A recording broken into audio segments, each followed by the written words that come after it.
Hello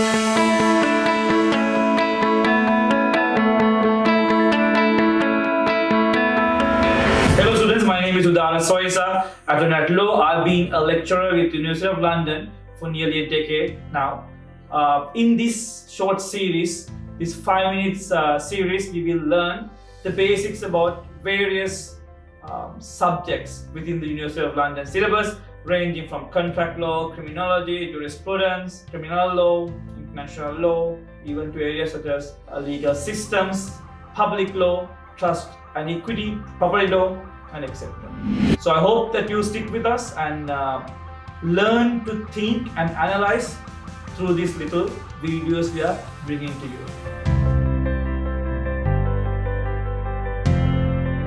Alright students, so in this video, we will learn how to answer a criminal law problem question. Again, whenever you are given a scenario in the exam, one of the first things for you to do is to figure out the offense. I will start up with the offense of murder. And let's assume that the problem question which is on your May exam is focused on murder. How are we going to break this down? How are we going to break down this murder manslaughter question?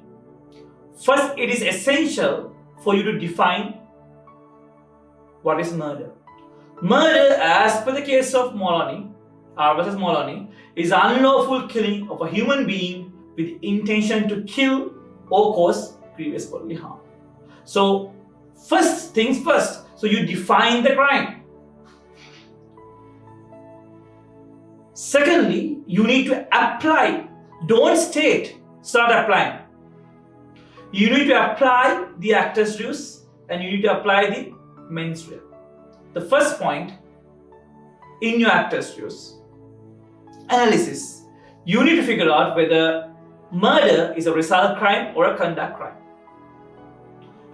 So for that you should do a list, or that list is available on my website, udarasoita.com.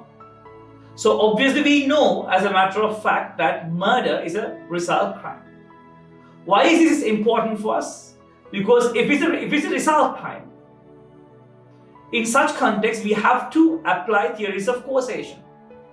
If it's a conduct crime, for example, if it's a conduct crime such as theft, appropriation of property belonging to another, where one only needs to complete appropriation of property belonging to another, such would be a conduct crime. However, murder, as per the scenario, is a result crime. So you need to apply concepts of causation. For example, you can use R versus White if it's a commission, R versus Moby if it's an omission, and then having established the but-for test under factual causation, you go to legal causation. You can apply cases such as Benji, R versus Smith, etc.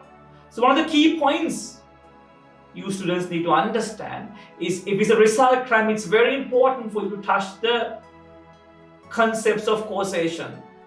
First, you must consider actus reus. Do not consider mens rea without considering actus reus. You start with the actus reus.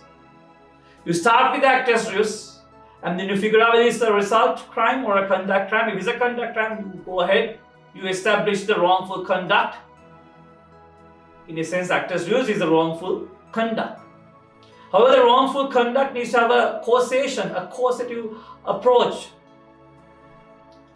in result crime. So you have to show factual causation. Again, factual causation, the but-for test should come first. Then you show the legal causation. You check and see whether the defendant's act was the substantive and the operative cause. Keywords: when it comes to factual causation, you think of but-for test. When you think of legal causation, you think of whether the defendant's act was still the substantive and the operative cause of the victim's death. Having established the causation requirement, you are now done with the actus reus. Now you go forward to the mens rea. Again, there are two types: specific intent and basic intent. Again, the crime categorization is on my website. Murder is a specific intent crime.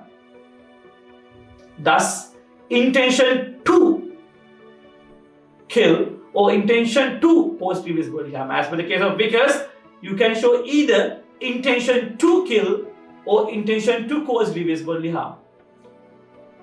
If you can directly show this from the facts and the motive, etc., you can put this as a direct intention. Otherwise, you can apply woolings and go for reality such as oblique intention. Either ways, you have to show the specific intent.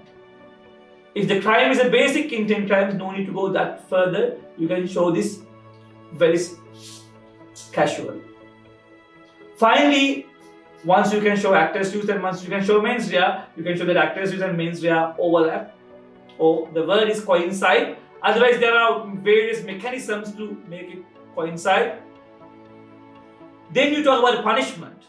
For example, the punishment for murder is mandatory life sentence. Then you apply defenses. There are certain defenses which are only for murder. We call that special defenses. Two special defenses. First defense is the defense of loss of self-control, which replaces the earlier defense of provocation. The second defense is the diminished responsibility. Again, both these defenses can be found in the Coroners and Justice Act 2009.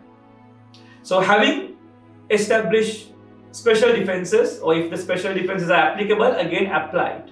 Otherwise, you can go to general defenses. There are two types of general defenses: failure to prove and affirmative. We will do that in a different video later on.